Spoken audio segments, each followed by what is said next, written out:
इस वक्त हमारे साथ हैं ललन प्रसाद सोनी, उत्तर प्रदेश से। सर का सबसे पहले बहुत बहुत स्वागत करते हैं सर आपका। आपका भी बहुत बहुत धन्यवाद।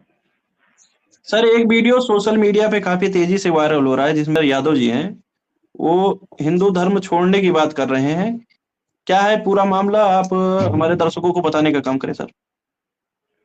जी हाँ, आपका कहना सही है। मैंने भी फेसबुक पे और ट्विटर पे, सोशल मीडिया पे उनका एक वीडियो वायरल हुआ है और वो अपने को बता रहे हैं कि हम निलंबित किए जा चुके हैं 2-3 महीना पहले और हमने हिंदू धर्म छोड़ दिया है। और वो इस तरीके की बात कर रहे हैं, बौद्ध धर्म अपनाने की बात कर रहे हैं। अभी जैसे आपने एक सवाल किया कि उन्होंने हिंदू धर्म छोड़ दिया है, तो सवाल पहले तो ये है कि हिंदू नाम का कोई धर्म नहीं है। पूरी दुनिया में हिंदू नाम का कोई धर्म ही नहीं है।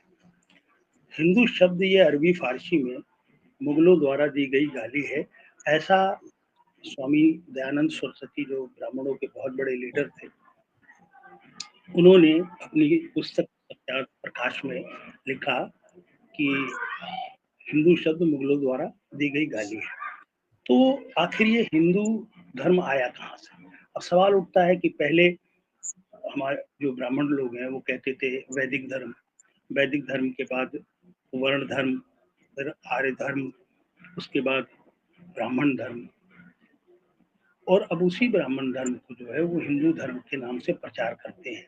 ऐसा क्यों करते हैं? क्योंकि उनको पता है कि यदि हम ऐसा प्रचार करेंगे कि ये ब्राह्मण धर्म है, तो शायद जो भारत में SC ST OBC के लोग हैं वो नहीं आएंगे, वो ब्राह्मण धर्म की तरफ झुकाव नहीं करेंगे, इसलिए वो धर्म की बात करते हैं। और अभी तो जब बामसेफ द्वारा लगातार करीब करीब मैं समझता हूँ 20-22 सालों से लगातार हिंदू धर्म के बारे में लोगों को आगाह किया गया कि हिंदू कोई धर्म नहीं है। हिंदू शब्द जो है न वेद में है, न पुराण में है, न शास्त्र में है, न उपनिषद में है, न गीता में है, न रामायण में है, न स्मृति में है, न श्रुति में है। तो वो पूरी तरीके से एक्सपोज हो गए और हमारे जो SC ST OBC के लोग हैं उनको ये जानकारी हुई और तथ्यात्मक जानकारी हुई, शोध के द्वारा जानकारी हुई। बामसेफ के तमाम आफसूल संगठनों ने भारत में जो है जगह जगह प्रचार करके और बताया।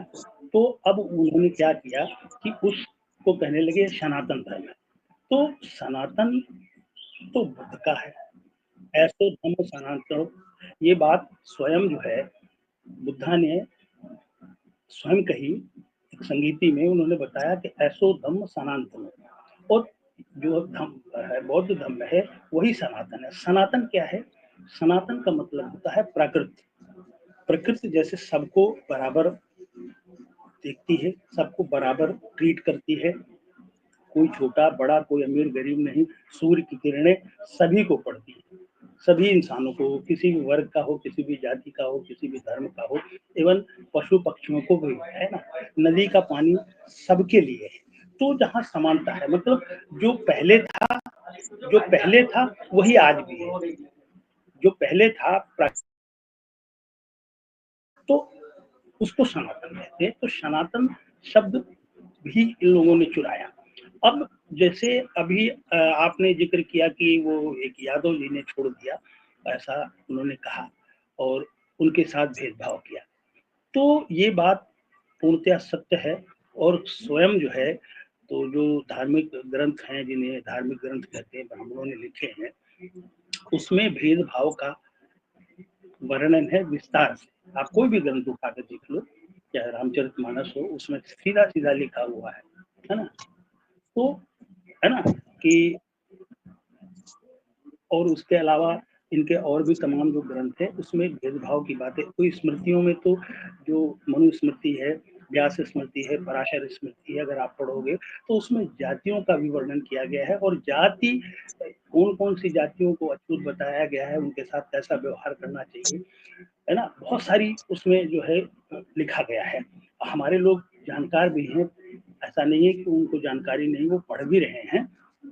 और उसका सबसे बड़ा कारण है कि 1978 में 6 दिसंबर 1978 को जब बामसेफ की स्थापना हुई, तो बामसेफ ने लगातार जो आज 45-46 सालों से लगातार जो प्रचार प्रसार कर रही है अपने हक अधिकारों के लेकर के, जो संविधान ने दिया है उसको आज तक लागू नहीं किया गया है और हम अपने हक अधिकारों की लड़ाई लड़ रहे हैं, तो उसके पीछे सबसे बड़ा कारण है जो ये छुआछूत, जाति व्यवस्था, छुआछूत, ऊंच नीच, ये जो व्यवस्था है ये सबसे बड़ी व्यवस्था है और हम उसका शिकार हो रहे हैं।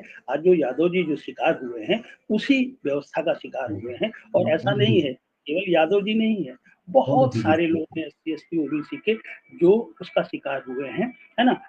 आज वो सोशल मीडिया है, आप जैसे लोग पत्रकार हैं, है ना? और सोशल मीडिया है, तो आज ये सारी चीज़ें दिखाई दे रही हैं, समाज के सामने आ रही है। पहले ऐसा नहीं था, उतना सोशल मीडिया एक्टिव नहीं था, तो ऐसा कोई चीज़ सामने नहीं आती। अभी तो जैसा कुछ थोड़ा भी बहुत हुआ, वो तुरंत आ जाता, जैसे आप जैसे जो जागरूक पत्रकार लोग हैं, वो सामने लेके आते हैं। तो ये कोई नई बात नहीं है। अब आते हैं कि एससी, एसटी, ओबीसी ने जो है भारत का, जिसे हम इनके धर्म ग्रंथों में शूद्र और अतिशूद्र कहा गया है ना? ये आपको भी पता है, शूद्र और अतिशूद्र कहा गया है, छूत कहा गया है।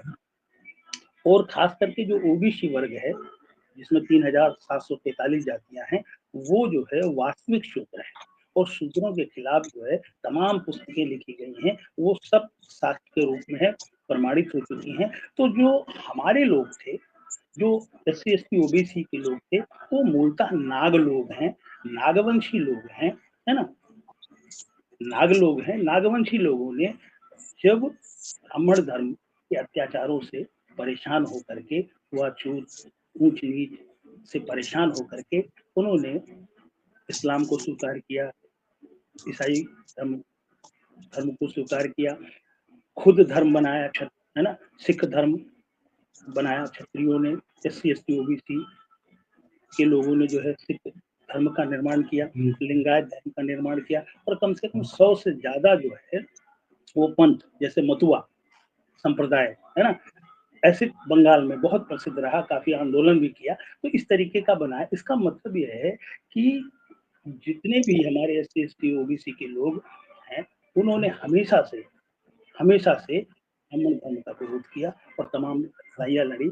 आप सबसे बड़ा उदाहरण आप देख लीजिए। लेकिन देखने को मिलता है कि उनके मुखिया तो आते हैं, गंगा में डुबकी लगाते हैं और उनके ही जो बिरादरी के सब इंस्पेक्टर जी हैं, जिनके साथ इतना शोषण हुआ, वो बता रहे हैं, जो वीडियो वायरल हो रहा है उसमें बता रहे हैं उनको न्याय नहीं मिल पा रहा है। कुछ धर्माचार्य लोग हैं, बता रहे हैं कि सारे देवी देवताओं के से हमको कोई लाभ नहीं हो रहा है, इसी कारण वो छोड़ दिए। तो उनके मुखिया तो आके डुबकी लगा रहे हैं और उनको हिंदू तो नहीं आप माना जा रहा है फिर धर्माचार्यों द्वारा। जी, आपका कहना सही है।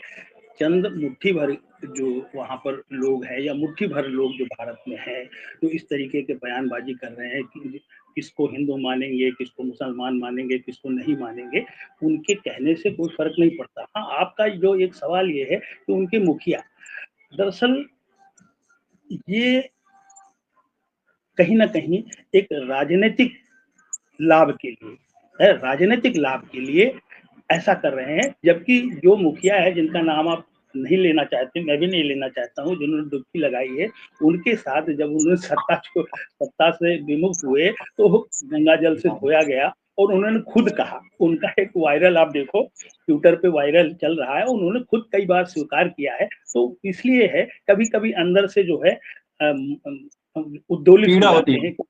हाँ, पीड़ा होती है तो वो उभर के सामने आ जाती है, ऐसा नहीं है, लेकिन वो केवल राजनीतिक लाभ के लिए ऐसा करते हैं, इस तरीके का वो आचरण कर रहे हैं। उनको भी पता है, पता उनको भी है, लेकिन अब वही है कि राजनीतिक लाभ है, लाभ के लिए वो ऐसा आचरण करते, उनको भी पता है। अच्छा, उनका साथ देने वाले हो, खुद रायबरेली का विधायक, आपको पता होगा, है ना, उनका साथ छोड़ के चला गया, है ना, जिसको वो आगे किए हुए थे वही छोड़ के चला गया। उनको भी पता है, वो कभी कभी उद्दोलित होकर कह भी देते हैं, ऐसी बात नहीं है ना?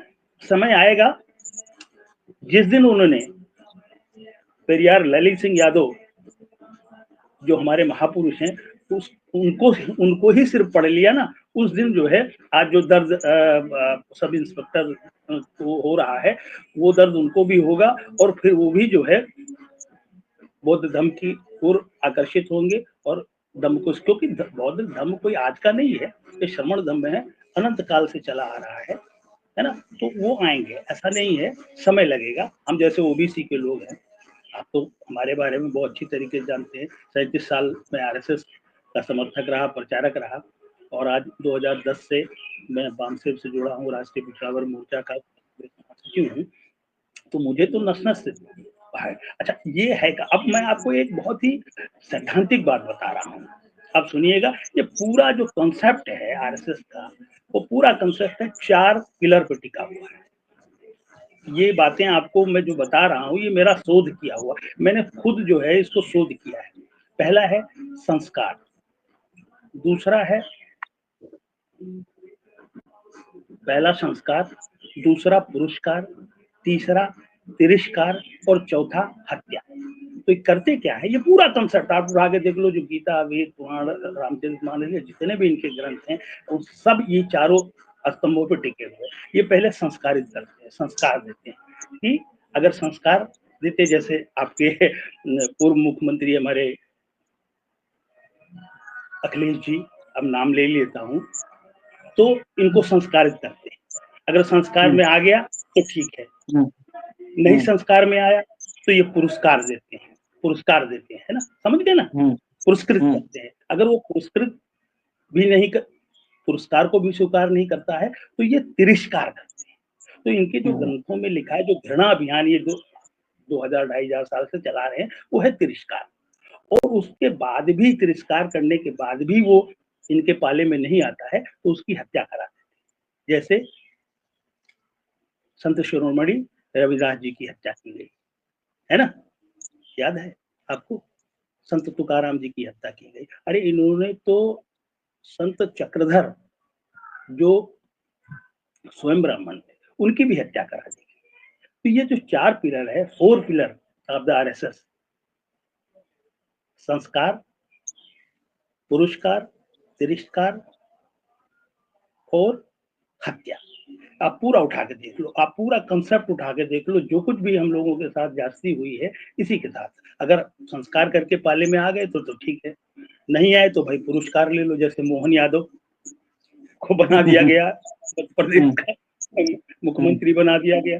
जैसे गहलोत को बना दिया गया राजस्थान में, वसुंधरा राजे, उर्मी पटेल, इनको भी बना दिया गया, ये पुरस्कार दिया गया। इस पर भी नहीं माने तो तिरस्कार, घृणा अभियान चलाया गया, तिरस्कृत करना शुरू कर दिया गया, है ना।